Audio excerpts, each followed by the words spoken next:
Bueno, pues en primer lugar, bienvenidos a todos a este ciclo de conferencias que estamos desempeñando en nuestra parroquia de San Francisco en este año 2023-2024. De entre todas las conferencias que estamos teniendo, pues la que tenemos actualmente pues nos va a hablar un poco más acerca de lo que es la pasión, muerte y resurrección de Jesucristo, especialmente pasión y muerte, y sentencia, nunca mejor dicho. Y especialmente la queríamos enclavar en este tiempo cuaresmal para preparar también nuestro corazón pues a este momento tan especial que vivimos no solamente cofrades, sino también todo cristiano, porque vamos camino de la Semana Santa, el centro de nuestra vida como cristianos. Si no vivimos la Semana Santa, si no estamos preparando esa Semana Santa con la Cuaresma, pues ciertamente difícilmente entenderemos el sentido profundo de la vida cristiana. Difícilmente entenderemos para qué vino realmente Jesucristo a este mundo, ¿no? Que no es otra cosa ni para otra cosa que para salvarnos a cada uno de nosotros. Pues en este ciclo de conferencia queríamos contar también con la presencia de don Javier Alés Scioli. Ahora don Manuel Jesús presentará al ponente. Él es catedrático de Derecho de la Universidad de Loyola, de los jesuitas. Estábamos hablando precisamente de los jesuitas antes y decíamos pues eso, ¿no? Que la primacía en la educación en la Iglesia Católica siempre la han llevado los jesuitas y la siguen llevando. Porque si hablamos de los jesuitas, hablamos no solamente de la Loyola, hablamos de la Universidad de Granada, hablamos de la Pontificia Universidad Gregoriana de Roma, donde un servidor estuvo estudiando, y tantísimos otros sacerdotes. Es decir, los jesuitas, pues aquí en comillas, ¿no? en España, pues han tenido siempre esa fortaleza, ¿no? Y esa capacidad de ver más allá de lo que en el hoy diario de la Iglesia se ha podido ver, ¿no? Y ha sido una gracia especial que San Ignacio mismo pues impregnó y San Francisco Javier en la Universidad de los Jesuitas. Pues yo os agradezco de verdad de todo corazón que os forméis y que nos formemos todos, ¿no? Porque un servidor es el primero, ¿no? Yo hay cosas que estudié y hay cosas que recuerdo, ¿no? En las ponencias, la última vez con la eutanasia fue maravillosa también la ponencia, ¿verdad? O sea, nos ayudó muchísimo. En esta yo estoy convencido de que también don Javier nos formará, nos ilustrará y nos ayudará precisamente en nuestro interior, especialmente en nuestro corazón. Doy paso sin más, después del agradecimiento a cada uno de vosotros, queridas hermandades, comunidades, también a don Javier, Alés, que esté con nosotros. Doy paso a la Hermandad de San Antonio, quien organiza esta ponencia. Voy a presentar un breve currículum de don Javier. Don Javier Alés Scioli es licenciado en Derecho por la Universidad de Sevilla y diploma de suficiencia investigadora por la misma universidad. Es profesor de la Universidad de Sevilla, en primer lugar, en el centro adscrito de la Escuela Universitaria de Trabajo Social y profesor titular de universidad en el área de Derecho Administrativo y profesor de la Universidad de Pablo de Olavide de Sevilla. Profesor de mediación de la Universidad Loyola Andalucía, doctor honoris causa por la Universidad Cuauhtémoc de Aguascalientes en México, embajador de la paz por la entidad argentina 1000 Milenios de Paz, medalla de la Legión de Honor Nacional de México, director del Foro Internacional de Mediadores Profesionales, director en España de la Fundación Argentina Cereco, abogado del Ilustre Colegio de Abogados de Sevilla, socio del despacho jurídico Cirineo Abogados. Docencia vinculada a la temática de mediación familiar,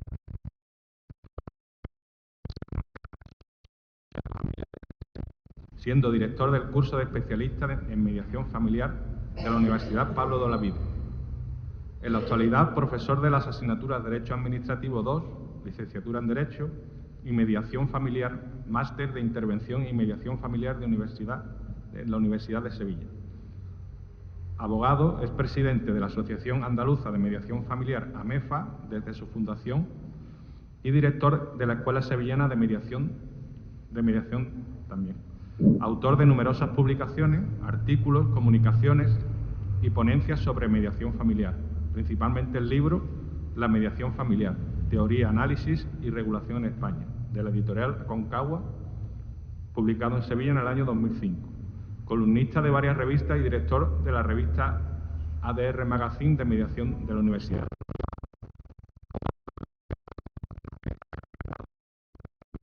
manual práctico para mediadores, conferenciante y ponente en numerosas instituciones públicas y privadas, como Ilustres Colegio de Abogados de España y de Latinoamérica, Federación Mexicana de Colegios de Abogados, San José de Costa Rica. Ha sido ponente en universidades de Chile, Argentina, España y México y de la Escuela Internacional de Mediación, y participa activamente de congresos nacionales e internacionales. Bueno, pues ya le cedo la palabra a don Javier. Qué barbaridad, ¿eh? ¿Os habéis dado cuenta? Me he hecho mayor. Uno cuando se hace mayor empieza a sacar títulos, certificados, documentación. Muchísimas gracias a la hermandad, muchísimas gracias, querido párroco, también a la parroquia. Muchas gracias a todos vosotros, vosotras que estáis aquí. Y para mí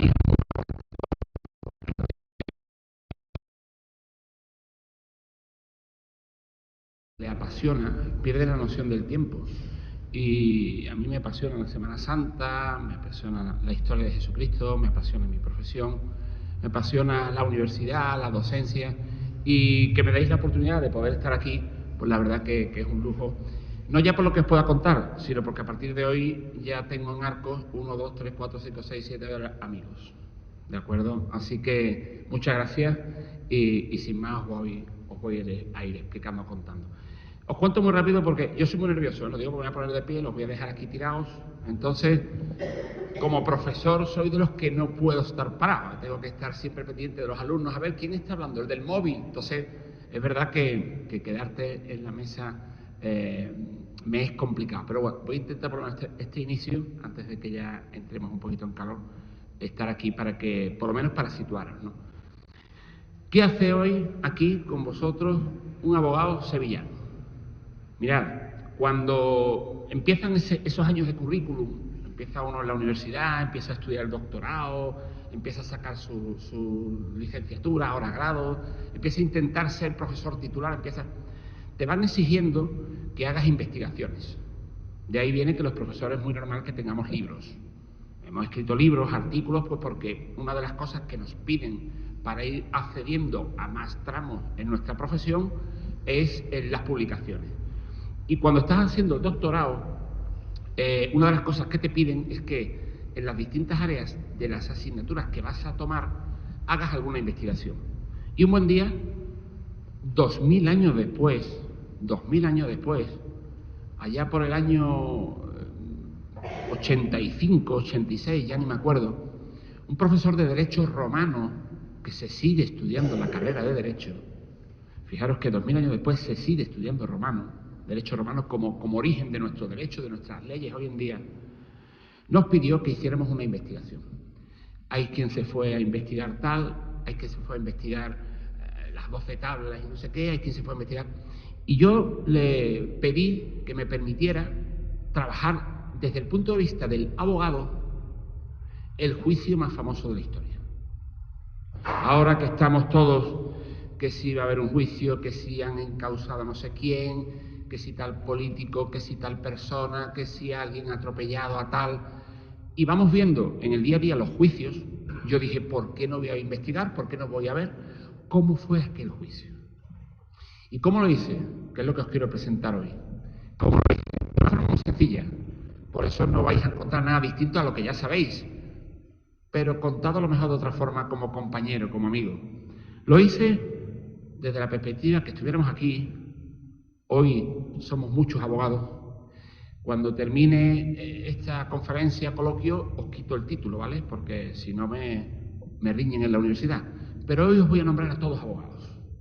Somos compañeros de un despacho y de buenas a primeras nos llaman a la puerta. Entra un señor, siempre con debidísimo respeto, con muy mala pinta, con los pelos largos, y nos dice a todos nosotros: ayudarme porque me quieren juzgar. Y entonces, como abogados que somos a partir de ahora, quiero compartir con vosotros cómo preparamos un juicio los abogados. ¿De qué delito le acusan? ¿Hay testigos? Porque cuando se prepara un juicio hay una pelea entre dos personas y si no hay testigos, el juez ¿cómo decide? ¿Quiénes son los personajes que nos pueden merecer la pena para defender a nuestro cliente, entre comillas? Y luego, si me permitís, al terminar, os llevaría a qué ocurriría si hoy, con los que estamos aquí, apareciera alguien que dijera lo mismo que nuestro cliente dijo hace 2000 años. ¿Qué le ocurriría? ¿Lo crucificaría? ¿Le quedarían 20 años de cárcel? Quizás ese delito de sedición que le piden es el que quieren quitar ahora para que no haya, por lo cual saldría suelto, porque es cuestión de dar pequeños saltos de un lado a otro y pensar en eso. Os han repartido un pequeño plano para que os hagáis una idea sobre todo también de la temporalidad, de qué ocurrió después de la cena, el tiempo que tardó a ir al huerto de Getsemaní, a dónde lo llevaron, por qué fue ante Anás y no ante Caifás. Siempre insisto desde el punto de vista jurídico, somos abogados y ahora vamos a preparar un juicio. Nos han dado un expediente y vamos a preparar un juicio. Lo primero para mí es preguntarnos cosas. Cuando nos llega un cliente, lo primero que le preguntamos es: ¿qué te ocurre? ¿Qué te ha pasado? ¿De qué te acusan? ¿Qué has hecho? ¿Y quiénes son los que te acusan? ¿Y por qué? Y a partir de ahí empezamos a construir un expediente. ¿Cómo lo construimos los abogados, las abogadas? Pues mirad, yo para mí, lo primero, me voy a ir dando aquí, con vuestro permiso, iba a tardar poco, que sí. Lo primero es irme al lugar, ¿de acuerdo? Nos vamos al lugar y os digo una cosa, el lugar donde se va a celebrar el juicio está tela de lejos, ¿no? No sé si alguna vez habéis tenido alguno la suerte de ir a Jerusalén, de los que estáis aquí, 2 personas, 3, 4, 5, está lejos, ¿eh? Son unas cuantas horas de vuelo y después hay que coger autobuses, es decir, que es complicado. Si viéramos el mapa, Palestina, donde se va a celebrar el juicio de nuestro cliente, está bastante alejado de nuestra tierra. ¿Y por qué os pongo el sitio? Porque yo creo que es importante, antes que nada, valorar el lugar donde se encuentra, donde se realiza. El derecho no es el mismo dependiendo del sitio donde esté. Y vamos dando salto en el tiempo, ¿vale? Gracias a Dios, ahora mismo en España no hay pena de muerte. Pero si nos vamos a Estados Unidos, sí. Luego, el derecho no es el mismo en los sitios. Claro, me interesa mucho conocer el sitio si vamos a preparar el juicio, porque en función a conocer el sitio, lo que nos vamos a encontrar. Luego, lo primero, la importancia del lugar. Mirad, este lugar, que se llama Jerusalén, a poco que me puse a investigar, Jerusalén significa ciudad de la paz de Dios. Ciudad de la paz de Dios es la traducción a nuestro idioma, al castellano. Y no hay lugar en el mundo donde se haya muerto y matado más. Nos asombra la desgracia de Valencia, nos asombra el atentado de tal, pero ¿y allí? ¿Y esa franja? ¿Y la zona? No hay un sitio donde se haya matado más. Y es un contrasentido que en un sitio que se llama Ciudad de la Paz de Dios es el sitio donde más se ha muerto y se ha matado.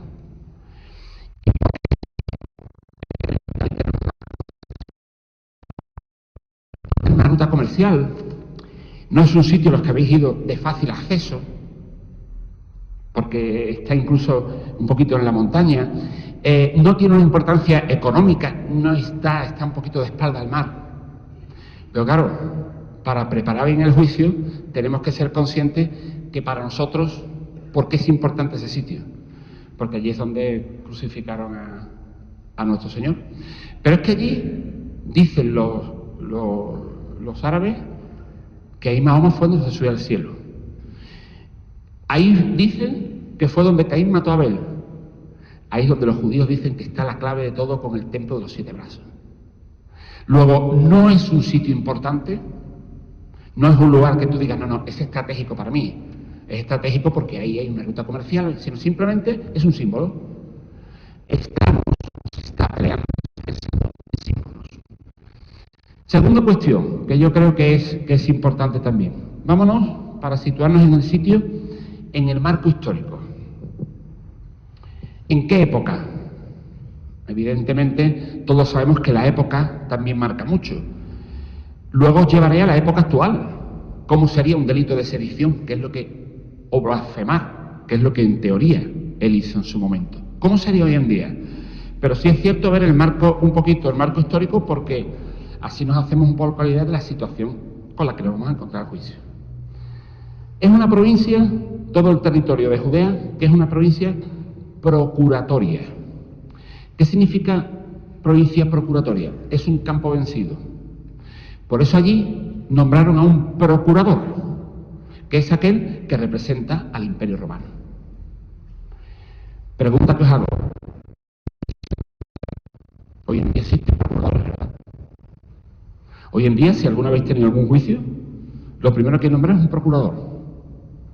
Y tú dices, ¿y para qué quiere un procurador? Y te dicen, es que es obligatorio por ley, hoy en día también es obligatorio que alguien te represente, porque tú solo no te puedes representar en un juicio. Está el abogado que te defiende y está el procurador o la procuradora que te representa. Roma decide nombrar un procurador, un representante allí, porque hemos conquistado ese territorio. Por eso, donde se va a celebrar el juicio y donde se han ocurrido los hechos que vamos a intentar juzgar, es en una provincia procuratoria. Está también sometida a la administración de Roma y también es un lugar que en la época sociopolítica había una doble discrepancia, porque era algo así como los romanos llegan a Jerusalén, a Israel, llegan a... pero voy a respetar las costumbres del lugar. ¿Por qué? Porque es un campo vencido. Es decir, yo no soy de allí, yo no soy original, yo vengo de Roma, yo no tengo nada que ver. Pero sí es cierto que en nuestra expansión Roma ha llegado hasta aquí. Y ahora nuestro criterio es aquello que tenga que ver con el Imperio Romano y hacia afuera, pues mando yo. De puertas para adentro, mandas tú. ¿Os suena el rey y el presidente de gobierno? ¿Cuántas veces hemos dicho en España para qué sirve el rey? Y tú dices, amigo mío, somos una monarquía parlamentaria. Eso significa que hacia afuera el único que puede representarnos es el rey. Hacia adentro quien gobierna es el gobierno español. Hay una doble cabeza, en aquella época la había. El supuesto rey, Pilatos. El supuesto gobernador, ¿quién? El Sanedrín, las autoridades locales.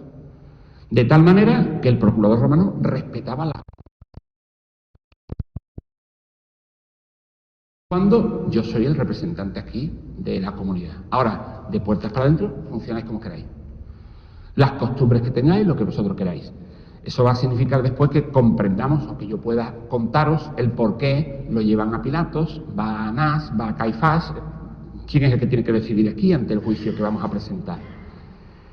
Después resulta que la capital de Judea es Cesarea Marítima y Jerusalén es la capital religiosa. Ojo, supuesto cliente, y perdóname, estás por ahí,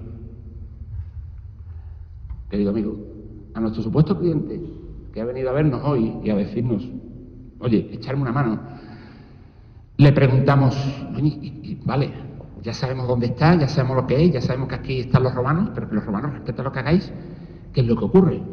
Y pensando en la época, en el momento, es una época de Pascua. Claro, la época de Pascua es una época en la que era algo así como se reverdecía el fervor de los judíos. Las fiestas locales, si me permitís la expresión. El fervor de los judíos es reivindicar el cordero, la fiesta de tal, todo lo que es la Pascua. En una ciudad de aproximadamente, pongámosle, yo qué sé, 20 o 30.000 habitantes,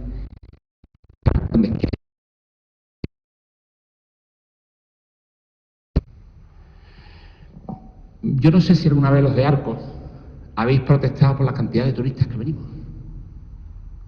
¿No? Porque en una ciudad de 20.000 habitantes, en determinada época del año, hay 100.000. Y ahora veis a esos guiris maravillosos que he visto yo ir subiendo al mirador con unas chanclas. Y tú dices, ay, por Dios, este hombre no sabe las cuestas que le quedan. Veis a ese que va con el chaquetón y vosotros todavía con mangas cortas, y tú dices, 14 grados, eso no es frío. Tú no sabes lo que es frío en Arcos. Y son 100.000, imaginaros, 3 millones. un inciso, hace unos poquitos días estaba en Chipiona y los de Chipiona me hacían así con la cabeza, porque es una ciudad costera de unos 20.000 habitantes.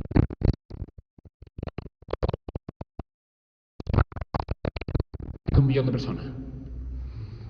Y los servicios se prestan de 20.000 para 1 millón, para 100.000, para 400.000, por lo cual es una época de revuelta, es una época complicada, es una época de una ciudad, bueno, manejable, de 20.000 habitantes, en mitad de una montaña, fuera del mar, sin ninguna de difícil acceso, pero en la época de Pascua, todos los fanáticos para la celebración de la Pascua, etcétera, etcétera, había aproximadamente unos 3 millones de habitantes.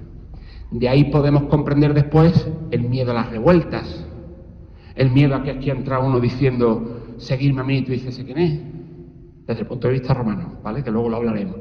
Luego, creo que es interesante ponernos en el marco. Hemos dicho el lugar, hemos dicho el marco histórico, una época de revuelta, una época convulsa, una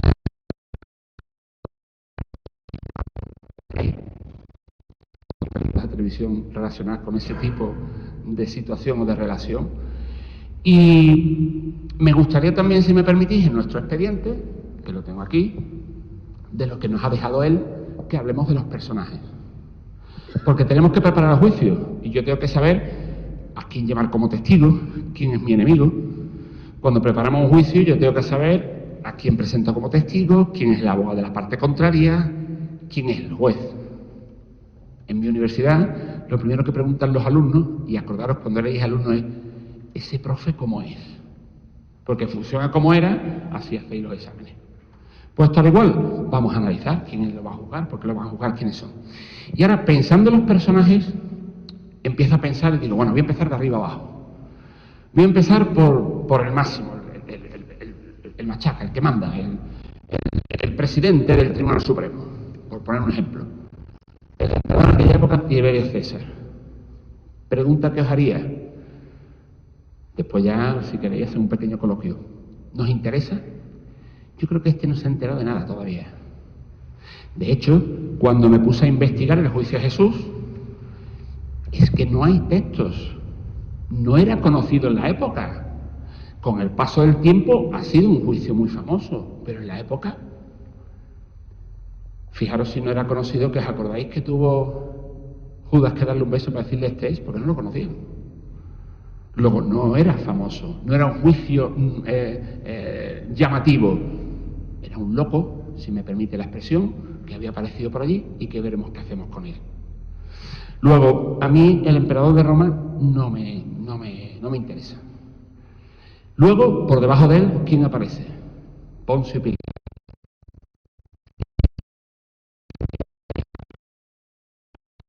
Que va a ser el que en teoría nos tiene que juzgar. Dicen que Poncio Pilato era irascible, astuto, obstinado.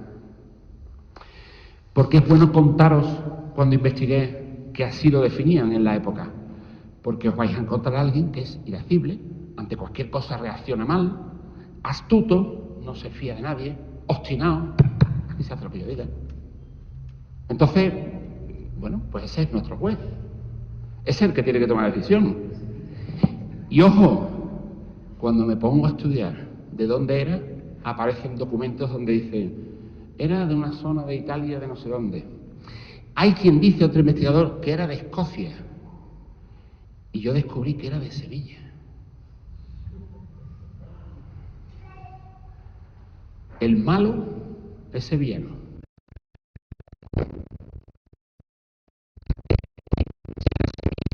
Pero no lo voy a descubrir. Sé lo que era, ¿eh? No lo digo porque me puedo crear enemigo, entonces aparecen documentos donde se sabe si eres sevillista o bético. Pero es verdad que aquellos que habéis tenido la oportunidad de ir a Sevilla, a mi ciudad, habéis visto que está el Palacio de Pilatos. Hay mucha relación a Pilatos, porque parece ser que visitó Sevilla en el sentido de que estuvo en el lugar de Itálica, con el emperador Trajano, pero tampoco es difícil. En definitiva, las leyendas. Pero bueno, encontrar que el malo es sevillano, a mí me dolió. Porque si hubiera dicho que es inglés, digo, como son los ingleses. Pero es sevillano. Y este sí nos interesa. Sí nos interesa porque, bueno, a este lo llaman de madrugada ante una detención. Es lógico si seguimos el personaje. Es lógico si seguimos el juez, que cuando los abogados preparan un juicio, si es un juez que te corta, tú hablas poquito. Señoría, con la venia, una única pregunta. ¿Qué ocurrió aquel día? Pero como empecéis, bueno, ¿y usted cree? Vamos a ver, señor letrado, cállese, porque es un juez astuto, obstinado, austero. Claro, ese sí me interesa. Luego aparece otro personaje, que es Herodes. ¿En qué momento aparece? En nuestro juicio, preparando los papeles. Aparece en el momento que acordaros que cuando es detenido y llevado ante la autoridad romana, llega a Pilatos, como procurador dice no, a Herodes. Y Herodes dice no, a Pilatos. ¿Os suena un poquito lo que puede significar? Es decidir cómo lo juzgo. Eso nos daría pie a los abogados a intentar crear a lo mejor una nulidad del expediente. Porque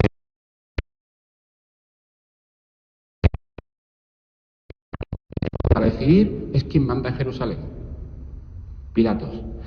Pero si es lo que viene haciendo desde que nació, no nació en Jerusalén, nació en Galilea, sería en Belén, sería un delito continuado. ¿Habéis visto algunas veces que alguien, Dios quiera que no, es detenido en Arcos y es conducido a la Audiencia Provincial de Madrid? ¿Por qué es juzgado en Madrid? Porque quien es competente para solucionar eso es Madrid, no es Arcos, no es el juez de primera instancia de Arcos. Entonces, también es importante ese personaje, el tetrarca de Galilea, Herodes Antipas, porque aparece en el expediente, pero aparece simplemente para decidir si él tiene competencia o no para juzgar a nuestro defendido. Y luego, por último, os hablaría del pontificado judío. Esto también, cuando lo vi, insisto, que mucho lo tenéis.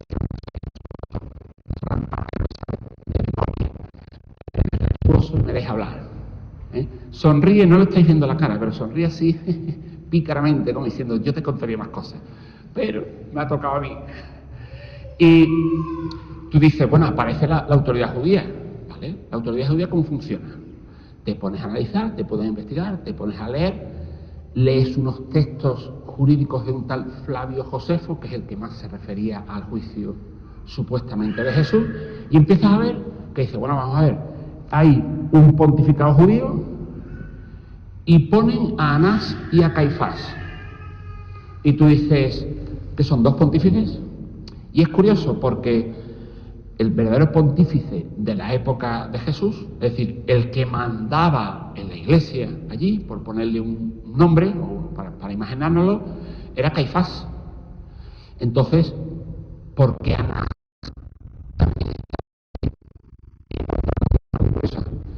Anás y Caifás son suegro y yerno.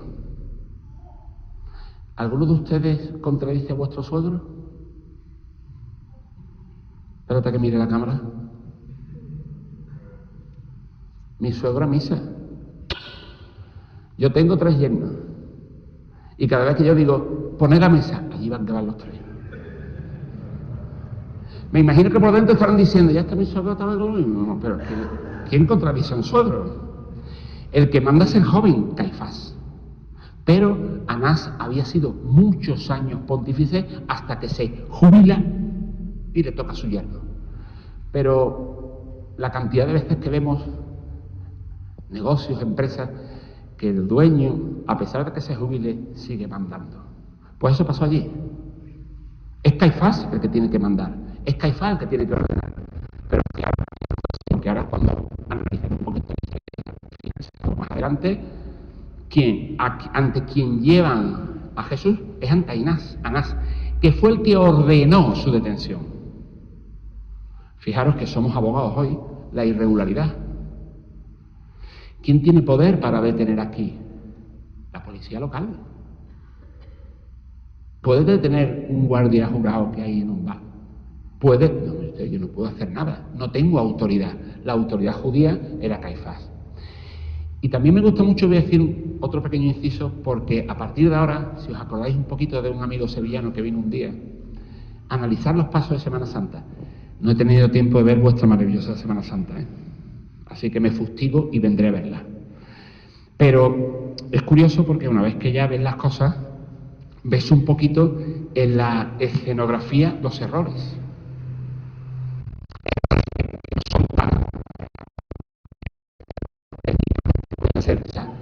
Por ejemplo, en los prendimientos cuando aparecen los romanos, cuando fue la Guardia Judía. Entonces vas viendo un poco, decir, ¿dónde está el que esté Anás o Caifás sentado en la silla curul, que es el sillón donde se sentaba la autoridad? O está Anás de pie y Caifás sentado, o la silla está sin que se siente ninguno y los dos de pie. Pero en la propia iconografía muchas veces por la representación que hacemos, ¿no? Pues para hacerlo más vistoso, o ponemos un árbol, o ponemos tal, o ponemos cual. Pero es curioso también a la hora de la escenografía ver cómo se posicionan los personajes. A mí me gusta ver el personaje de Caifás investido, que es muy fácil. Aquellos de barba marrón es Caifás y aquellos de barba blanca es Anás, para diversificar quién es el más mayor y el más joven. Esto sí tiene mucho que ver, ¿eh? Entre otras cosas dicen, cuando estamos viendo los documentos que nos han traído,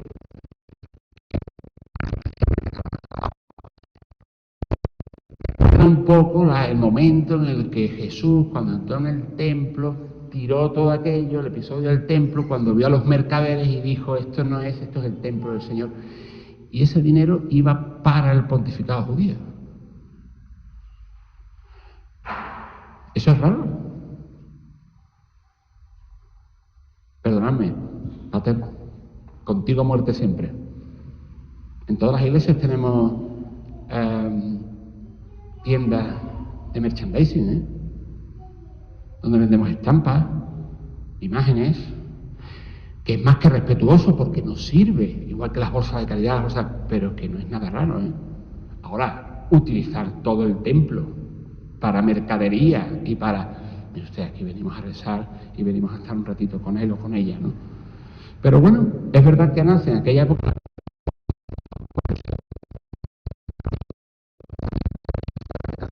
Esto es el templo de Dios, aquí no se vende, ni se compra.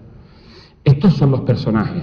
Y claro, con esta situación, o en este lugar, con esta situación, con estos personajes, también me gustaría, antes de contaros el proceso que vamos a hacer, también me gustaría contaros y que viéramos lo que es el Sanedrín. Aparece una palabra por ahí en nuestro expediente, que es la palabra del Sanedrín. Los personajes están claros entre lo que es el emperador, el procurador, el tetrarca, los sumos pontífices, pero el Sanedrín, que es aquel que se reúne una vez que nuestro cliente Jesús es detenido, el Sanedrín es algo así como la autoridad local. Sanedrín significa reunión y estaba compuesto por la gente que sabe del derecho, por decirlo de la forma más vulgar posible. Estaba compuesto por escribas, doctores en leyes, la gente que podía aplicar las normas cuando hubiera algún problema. Por eso es el Sanedrín el que también se tiene que reunir con los pontífices para decir qué hacer en un caso como en nuestro juicio. Y claro, el Sanedrín, cuando te pones a mirar no solo su composición, sino qué es lo que hace, el Sanedrín, su competencia es en materia civil y en materia, podríamos decir, hasta incluso, si me permitís, civil, mercantil, pero no penal.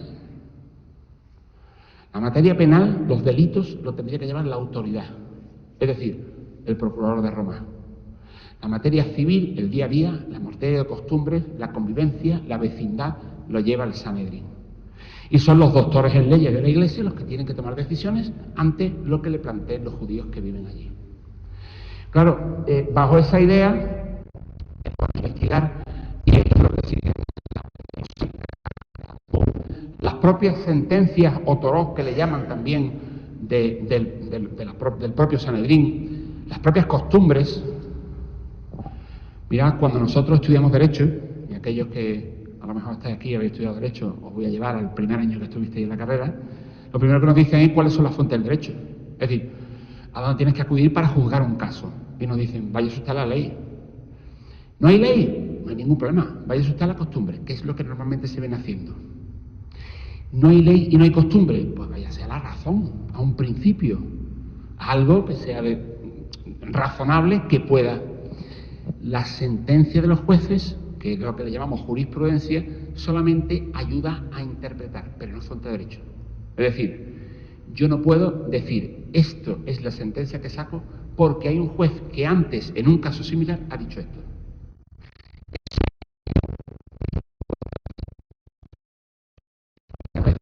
Veáis en televisión, cuando vemos un programa, que de buenas a primeras a un señor le han caído, o a una señora le han caído 4 años por tal cosa, y a otro por lo mismo, en el País Vasco, pues no lo han condenado. ¿Y esto cómo puede ser? Simplemente depende del lugar, depende del juez, depende... Y lo que tienen que hacer es aplicar la ley, la costumbre o los principios generales. Ellos aplican la ley del Talmud, ellos aplican las costumbres del lugar, ellos los principios mosaicos y, por supuesto, las sentencias o torot que ellos tienen también les sirve para ayudar para tomar decisiones. Este es el órgano que además de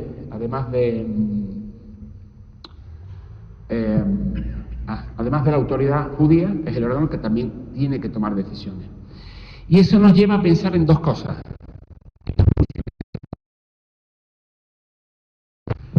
Tiene una particularidad, que hay 2 procesos sobre el mismo juicio. Hay un proceso judío y hay un proceso romano. Eso también es algo que si hoy en día se produjera, sería ilegal. Otra ilegalidad del momento, como luego analizaremos. Habéis visto recientemente un hecho muy desgraciado. En Cerro Moriano, en Córdoba, 2 chavales, estando en prácticas, se ahogan en un lago. Y ahora, ¿qué es lo que ocurre? Que por un lado, los familiares, la sociedad demanda que se les juzgue por lo civil, pero son militares, hay que juzgarlos por lo militar. Y ahí estamos, que incluso a lo mejor el Tribunal Constitucional va a tener que decidir a qué jurisdicción corresponde. En nuestro caso, no ocurrió así. 2 juicios paralelos. ¿Cuántos juicios paralelos hay hoy en día? No hay nada peor que te denuncien, porque aunque cuando salgas suelto, todo el mundo dice, por ahí va ese. Que es el juicio de la opinión pública. Pues nuestro querido Jesús, nuestro cliente, le ocurrió lo mismo. Tuvo 2 juicios. Por un lado tuvo un proceso, o mejor dicho, 2 procesos. Por un lado, un proceso judío. Acordaros que todo se inició después de la Sagrada Cena. Ahí tenéis el mapa. Yo creo que en el mapa, si no se ve mal, me gustaba dejaros el mapa, sobre todo para que lo disfrutéis, para que lo veáis a vuestros nietos, a vuestros hijos, a quien queráis, o lo guardáis. El mapa, busqué un mapa de la época, hay varios, ahora ya en Google se encuentra todo, ¿no? Pero sobre todo para ver un poquito incluso las distancias, ¿vale?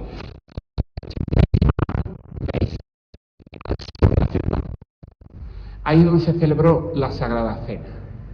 La Sagrada Cena, que fue, parece ser, en casa de un pariente de Marcos, de unos discípulos de San Marcos, está al sur de la ciudad. Todos sabemos lo que ocurrió, aquí no os voy a ir contando cosas, todos sabemos lo que ocurrió. Después de la Sagrada Cena, como ocurre muchas veces cuando cenamos, se fueron a dar un paseo. ¿Qué distancia hay, por curiosidad, entre el sur de ese mapa que tenéis y el huerto de Getsemaní? Que si veis el mapa, está saliendo por lo que le llaman la Puerta Dorada, a mano derecha, hasta llegar casi a la parte norte o noroeste, por llamarlo así. Dicen, parece ser que aproximadamente puede ser 1,5 kilómetros, 2 kilómetros. Es normal, después de cenar, decir, vamos a dar un paseíto para dormir bien. Llegaron al huerto de Getsemaní y se produjo la detención, lo que le llamamos técnicamente el prendimiento. Hubo una detención que ya podemos decir desde ya que fue ilegal. Somos abogados hoy. Acordaros que cuando nos vayamos quito el título, ¿eh? No voy a ser que alguien vaya por algo diciendo yo tengo que ser abogado. Cuando nos salgamos aquí os quito el título. Pero como abogados que somos, dicen, hemos visto en el expediente que fue detenido por los criados del Sanedrín. Los criados del Sanedrín no tienen ningún tipo de autoridad, son criados. Evidentemente, la detención no es legal. Y con más razón, si los criados del Sanedrín, que no tienen potestad, son enviados por Anás, que no tiene poder para mandarlos. Y a más razón, porque fijaros que cuando detienen con una espada y le corten la oreja a un criado que se llama Malio. Si fuera autoridad, Pedro va para adentro, ¿no? Porque realmente cortarle una oreja a un policía local de Arco, a ver si vais para adentro. Cortarle una oreja al vecino, no lo hagáis, ¿eh? Habrá un juicio y ya veremos si te condenan o no. Pero a la autoridad. Por lo cual está clarísimo que la detención es ilegal por muchas cosas. Y tan claro era que no lo conocían y no era famoso que acordaros que Judas tuvo que darle un beso. Al que le dé el beso, ese es al que hay que detener. Claro, después automáticamente lo trasladan en un interrogatorio para que lo interrogue, que es quien mandó su detención, ante Anás. Insisto, no tenía competencia. Moral sí, pero legal no. Anás lo envía a Caifás. Ese hablar con Anás, hablar con Caifás, reunir al Sanedrín, se produce todo en el mismo templo. Ten en cuenta que son familias, viven en la misma casa. Si veis el mapa, en la zona izquierda, una vez que ya es detenido y entran otra vez por la muralla, es enviado a ese templo donde está Anás, Caifás y también supuestamente el Sanedrín. Ahí es donde se produce la primera acusación. ¿Cuál es el primer delito que le piden a nuestro cliente? Son delitos que no tienen nada que ver prácticamente con Roma, si me permitís. Tienen que ver con lo que a ellos les interesa. Tú, siendo yo la autoridad religiosa, dices frases como demoleré el templo y lo erigiré en 3 días. Tú, siendo yo la autoridad religiosa, dices que tú eres el Hijo de Dios, que sería discutible porque dicen que le dijeron.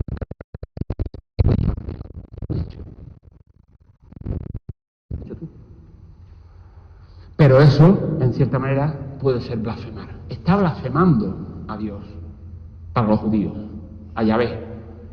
Claro, si os dais cuenta, hay detención, hay un proceso judío, hay una cuestión eminentemente judía. Esto no compete para nada a Roma le da igual lo que está ocurriendo aquí. Yo no creo en Dios, yo tengo muchos dioses, si me permite, soy romano. Yahvé, ¿ese quién es? A mí ni me viene. Yo soy un procurador que desgraciadamente estoy aquí porque me ha tocado y me han mandado aquí al extrarradio de Roma a dirigir esto, pero allá ustedes.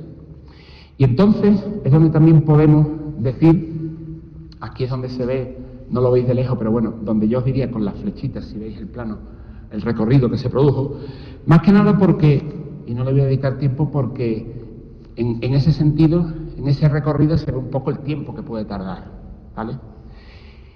Y habida cuenta que había blasfemado, supuestamente. Fijaros que ahora, ¿cuál es el nombre que utilizan a las personas que han cometido un delito antes de que lo condenen? ¿Quién lo sabe? Lo vais a escuchar siempre en la televisión. Investigado. Ahora, el caso Koldo, oh, por Dios, no me quiero meter en eso. Está investigado. Hasta que no esté acusado, él está investigado. Porque claro, tú no puedes decir directamente condenado, acusado, tal. Está investigado. Cuando termine la investigación y se le condene, ya se está acusado, ya es delincuente. Claro, en esta acusación, todo lo que hay, parece ser que hay, tiene que ver con Dios, con Yahvé, con la religión judía.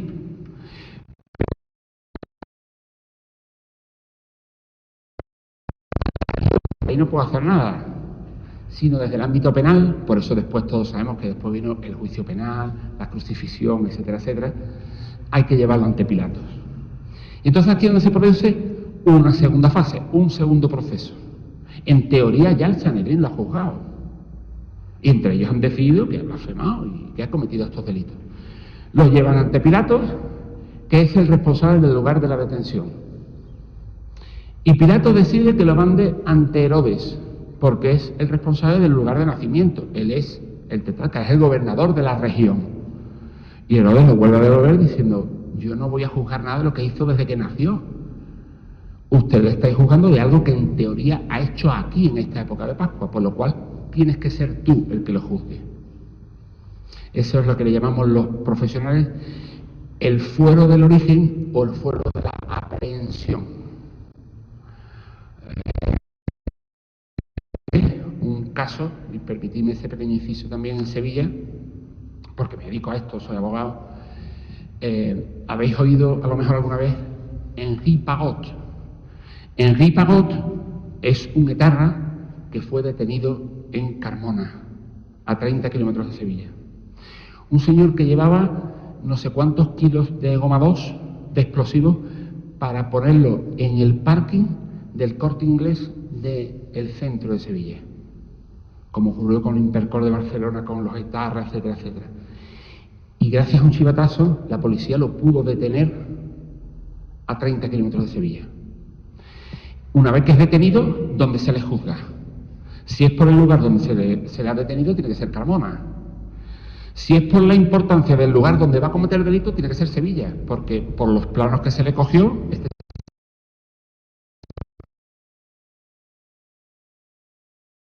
que ha entrado en España, tiene que ir a Madrid a la Audiencia Nacional.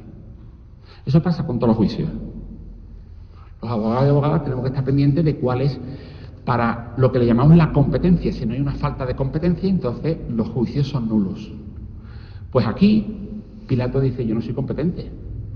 Este señor viene blasfemando y llevando y convirtiendo panes y peces, me han contado. Este señor lleva desde que nació.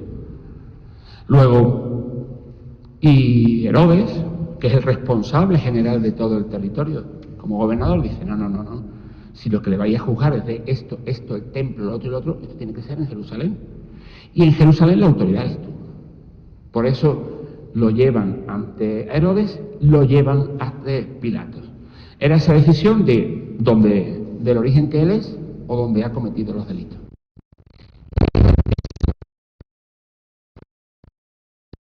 La cosa empieza a verse un poquito más negra.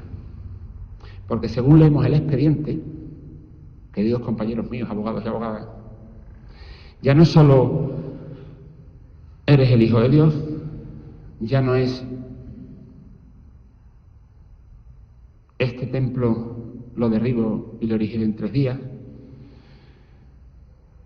ya no es cuestiones, sino empiezan a imputarle, empiezan a plantear cuestiones que tienen que ver con Roma. Y ahora ya dicen: no. Ahora hay una cosa que podemos también decirle a Pilatos para que le juzgue, que es lo que le llaman el jus gladi. Se aumentan pruebas de cargo, por ejemplo, porque dicen que no se paguen tributos. ¿Dónde aparece que no se paguen tributos? ¿Os acordáis eso cuando coges las monedas y dices: dale al César?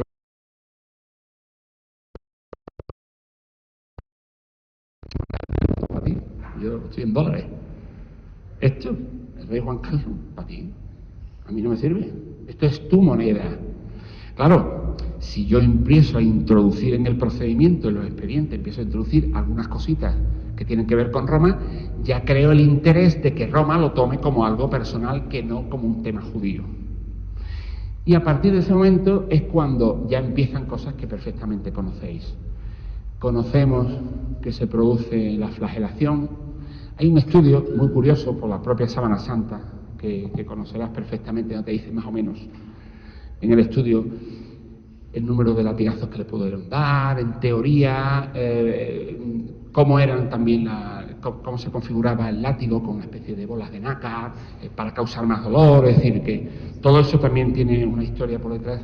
Pero bueno, se produce una flagelación, se produce...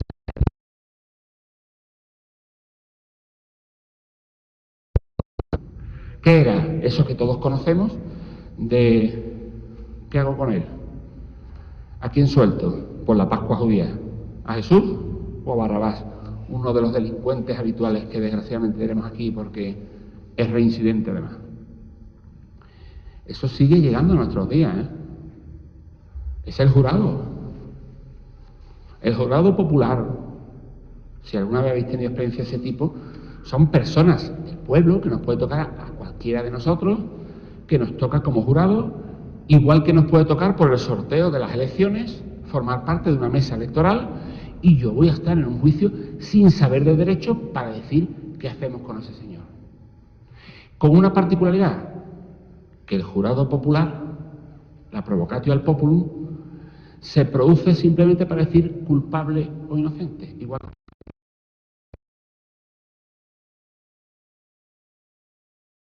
Culpable o inocente. Si es inocente, automáticamente está suelto.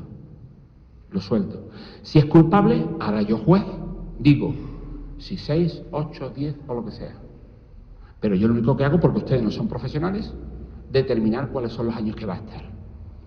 Automáticamente en aquel momento, acordaos que se produjo esa provocación al pueblo, que es simplemente cuando se manifestó el pueblo, por supuesto auspiciado por los propios judíos, para que soltaran a Barrabás y para que Jesús lo crucificaran.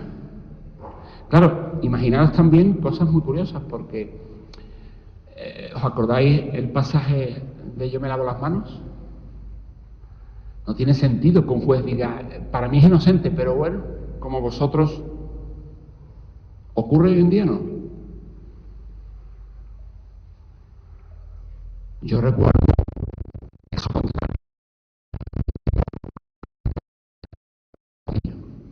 unos señores que tuvieron al principio de las actividades de la banda terrorista ETA un juicio con jurado. Tened en cuenta que las actividades de la banda, desgraciadamente en aquellas épocas, eran actividades que tenían que ver con delitos de sangre, que es donde ponen al jurado para que no haya ningún tipo de problemas, de cohecho por detrás, de pago, y automáticamente, fijaros lo que es que os tocara, y os miro la cara y me miro a mí, ser jurado en un juicio de un etarra.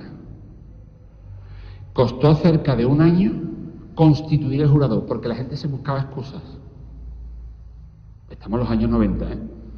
La gente se buscaba excusas. Yo juzgar a un etarra, anda ya, hombre, si yo tengo una tienda aquí de comestible, dígame. ¿Cómo te puedes quitar del medio? Un certificado médico, lo que fuera. Costó un año tener a 9 personas que juzgaran a 3 etarras que habían cometido un delito. En el juicio, el jurado dijo inocente. Y salió a la luz inocente por miedo. Entrevistaron al juez al cabo de los años y dijo, yo por mí lo hubiera condenado, pero yo me tengo que someter a lo que diga el pueblo. Yo por mí lo hubiera suelto, pero si el pueblo pide que lo condene, yo estoy aquí como campo vencido, como procurador, para respetar lo que digan ellos. Y si es un tema de delito, es un tema de sangre, es un tema de automáticamente lo que ellos digan, yo lo ejecuto para no enemistarme con ellos. Y para que tampoco se enteren en Roma, porque en Roma cuanto menos sepan de cómo estoy gestionando esto, mejor. Yo creo que eso fue todo lo que ocurrió después relacionado con el tema del proceso. Y luego aquí tenemos, pues, los delitos que le imputaban.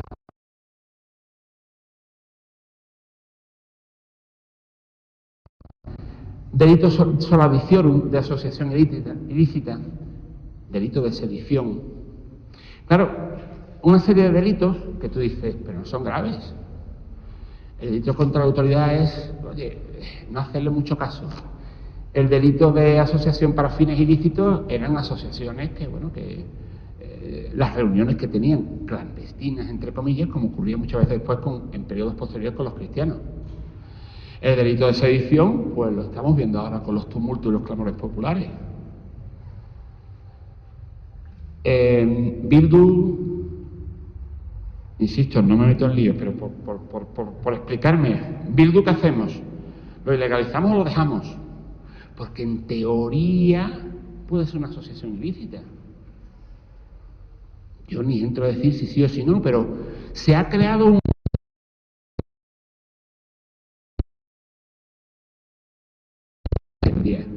Sigue existiendo situaciones de sedición o tumulto, y ni contaros quiero si hablamos del tema de Cataluña.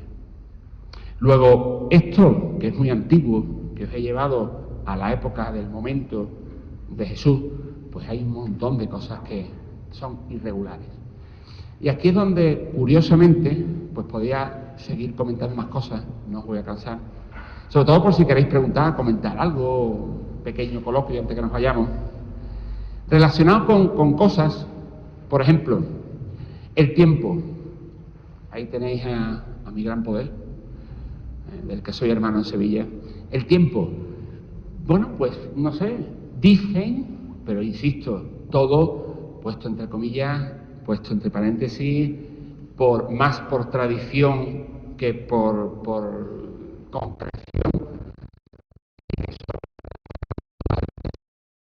Termina la última cena a 11 a las 12 de la noche, que puede ser más que normal, y se dan su paseo hasta el huerto de Semaní, allí empiezan a rezar y encima algunos se quedan dormidos, por no me extrañaría que fuera a las 2 de la mañana. Sobre las 3 de la mañana, aproximadamente una hora, trasladándolo, es cuando lo llevan ante Anás y ante Caifás. También os digo que pensad lo que es, si veis el plano donde está la torre romana, donde está el templo romano, lo que tiene que ser ver pasar por tu muralla, tú que estás de guardia, esos guardias romanos maravillosos que ponemos en los belenes, tú que estás de guardia, ve pasar un montón de gente con antorchas por allí. A los 2 segundos yo aviso al que haya que avisar diciendo, estos locos están haciendo algo, aquí hay que controlarlo. A eso de las 5 de la mañana,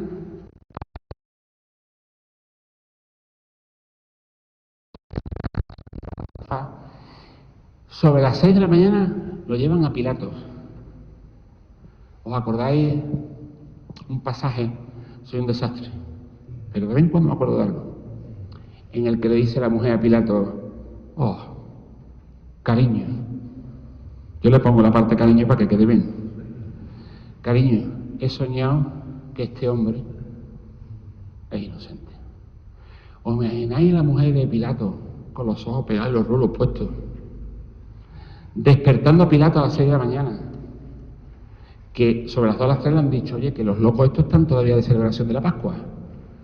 Alguien astuto, irascible, como somos todos a las 6 de la mañana.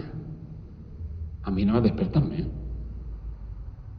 De hecho, yo era de los malos alumnos que yo iba a clase a eso de las 9, 9 y media.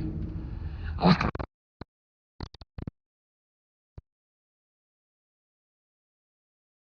cae y llega, oh no, ayer que fue un día muy malo. A las 6 de la mañana me despiertan a mí, no podía aguantar un poquito más. Y encima mi mujer me da empujones y me dice, Pilato, que este señor no tiene nada que ver. Cállate, cariño. Astuto, irascible, enfadado, sevillano. No os olvidéis nunca. Pues ese sevillano decide sobre las 6 de la mañana mandarlo a Herodes, hasta las 11 aproximadamente pudiera ser el proceso.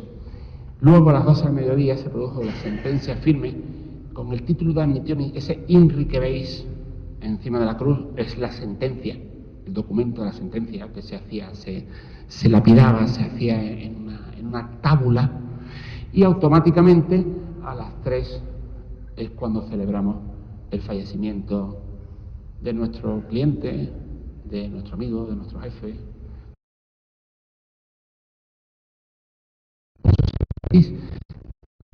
Sin horas es también muy curioso. En algo además que a partir de ahí, pues donde ya empieza a decir, vale, ya hemos preparado el juicio, lo hemos visto como abogados, no había testigos, solamente una provocación al pueblo, son cosas que no tienen que ver que Roma, son temas de costumbre, temas civiles, temas judíos que nada tienen que ver con temas de Roma, como para condenarlo a un delito por tema de sangre. Y entonces ya cuando te pones a analizar de aquella época las garantías que había, pues tú dices, se han incumplido todas. Primera garantía, el proceso criminal nunca se podría iniciar de noche. Yo que soy abogado, que voy a juicios, mientras que una persona es detenida hasta que se le toma declaración tiene que pasar 8 horas. Por eso cuando un abogado dice, estoy de guardia,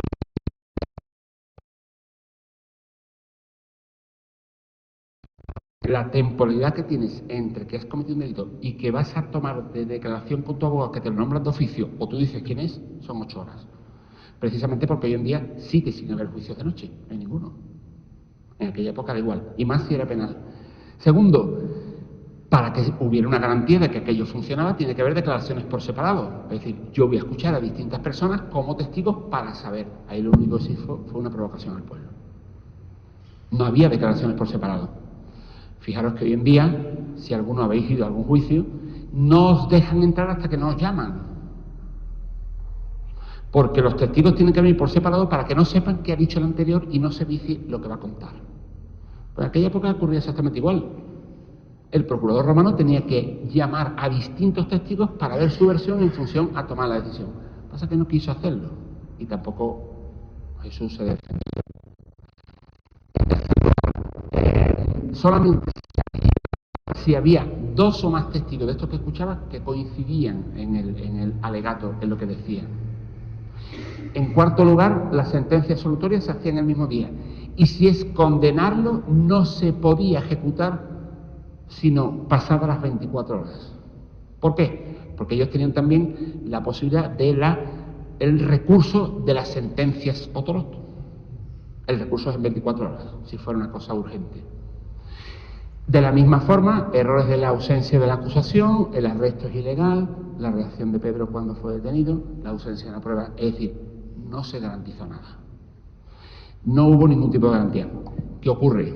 Que hay algo que él lo sabe, que está ahí, y sé que me ha permitido hoy hablar de tú a tú con nuestro cliente. Él lo sabe que tenía que cumplirse.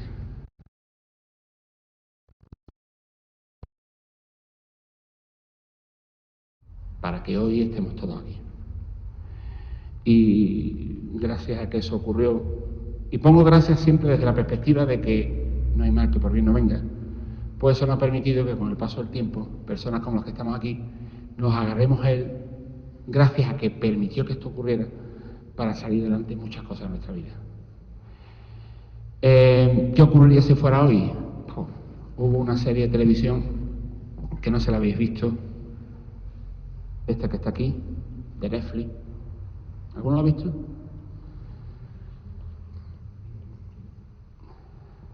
Se llama El Mesías, por si lo queréis ver en Netflix. Una serie de televisión que de buenas a primeras me sorprendió. Ahora que está tan de moda Netflix, fueron mis hijas las que están siempre buscando alguna película, no sé qué. Papá, esta te va a gustar, esta no sé qué. Encontraron esta en la que aparece un Jesús.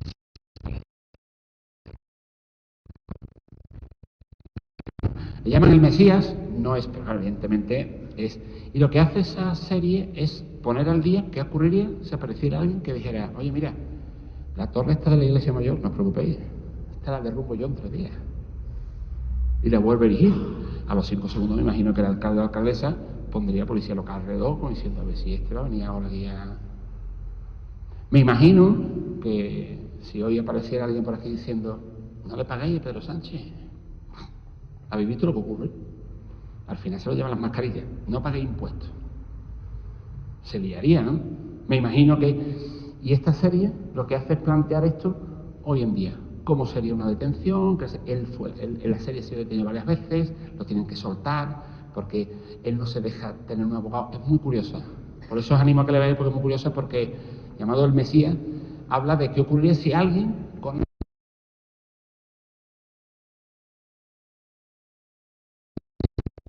que fuera en España, por ejemplo, por el marco económico, social, etcétera, pero es muy curioso para plantearnos eso, porque hoy en día sigue habiendo detenciones ilegales, hoy en día sigue planteándose si esto es sedición o no es sedición, hoy en día se está hablando de si es delito de terrorismo o no todo, hoy en día se está hablando, y es muy curioso porque evidentemente estamos en una época muy totalmente distinta, no tiene nada que ver, pero en aquella época también había garantías legales, garantías a las que no se acogieron porque no hubo abogado. Y esto es lo que os quería contar.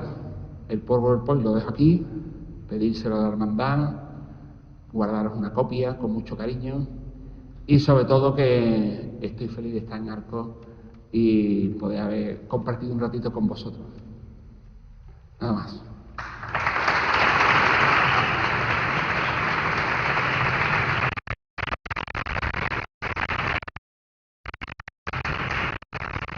¿Cuál tema?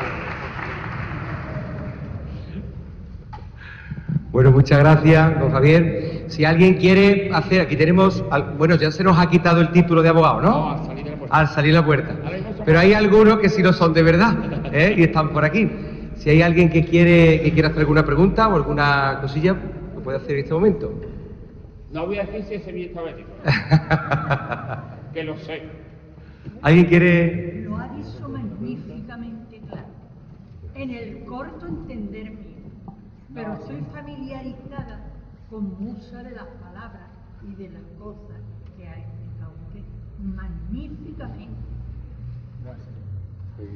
Mira, perdonad, no te escapes, es que ya es mi amigo, es un reto. ¿Por qué es un reto? Porque es hablar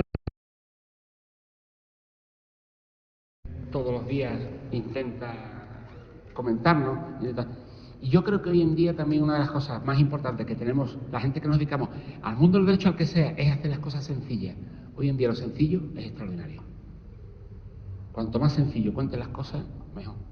Porque al final no enteramos todo. Perdón. Así es. La teología para los expertos. ¡Ánimo!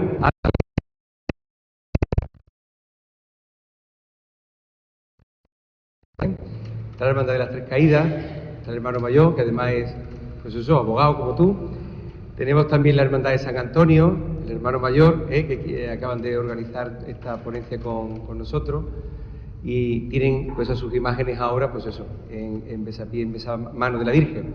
La Hermandad del Rocío, que está en su 25 aniversario este año como hermandad filial del Monte, y la hermana mayor la tenemos aquí presente. Y tenemos también la Hermandad del Dulce Nombre, que hay algún que otro hermano por ahí sentado. Tenemos al director de Cáritas, presidente del Consejo de Pastoral, tenemos a hermanos del Camino Neocatecumenal, por ahí algunos, es decir, y fieles de la parroquia. Yo creo que hemos disfrutado muchísimo con tu ponencia, Javier, y no cabe duda de que ciertamente nos ha gustado sobre todo mucho las imágenes que hemos visto también por ahí, de Sevilla, y aunque Poncio Pilato fue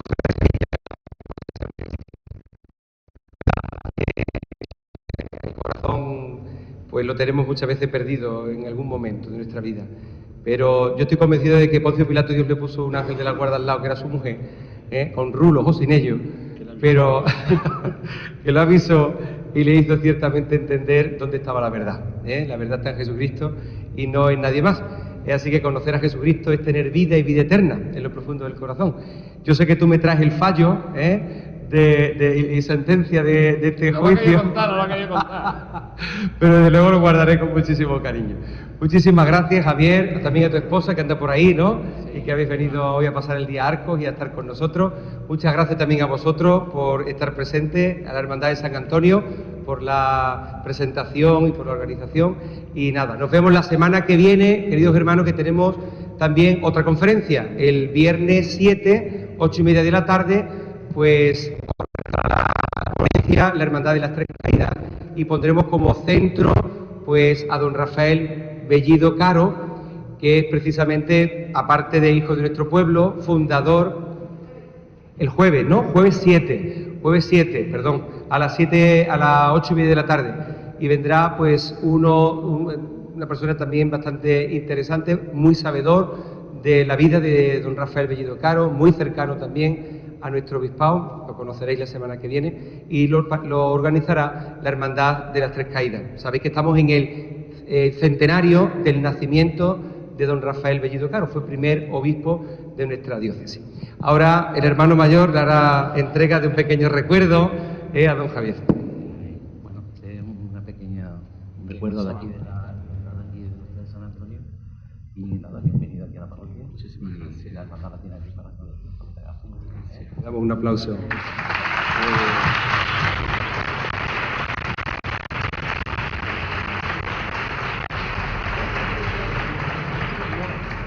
Voy a contar una cosa porque tengo un problema importante, perdonad. No, habéis dicho en casa que llegáis tarde, ¿no?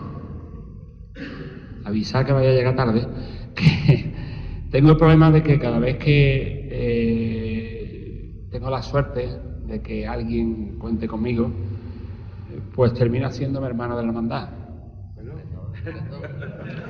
Así que no digo nada, hermano. Muchísimas gracias. No, no me escapo. Muchas gracias.